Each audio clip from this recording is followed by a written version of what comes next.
I learned about Phil in around 2006 at a Zig Ziglar meeting.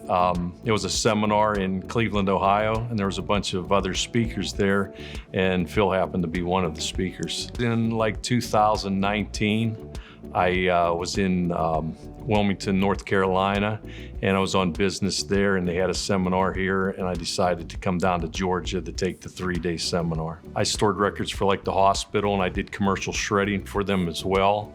In 2018, Iron Mountain bought me out, and since then, I still do storage. I store equipment for the hospital. I no longer store their records and stuff, and started doing Rule 1 investing.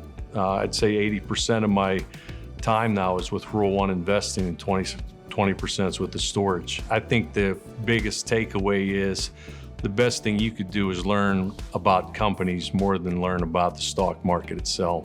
The favorite part of workshop is when I see the students finally get it, that they understand that it's not investing in stocks, it's investing in companies, that they understand, that they know that the company, they have to understand the company, they have to understand what it sells, and they have to understand the management and the environment that this company's in. And when they know that inside and out, that's when they know that it's a good company or whether they're going to invest in it or not. I brought my daughter here to learn this, and just to give her a chance to oversee this and see how it does.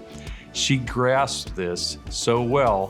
When we have this competition, she took the competition, worked nights, all night for her company.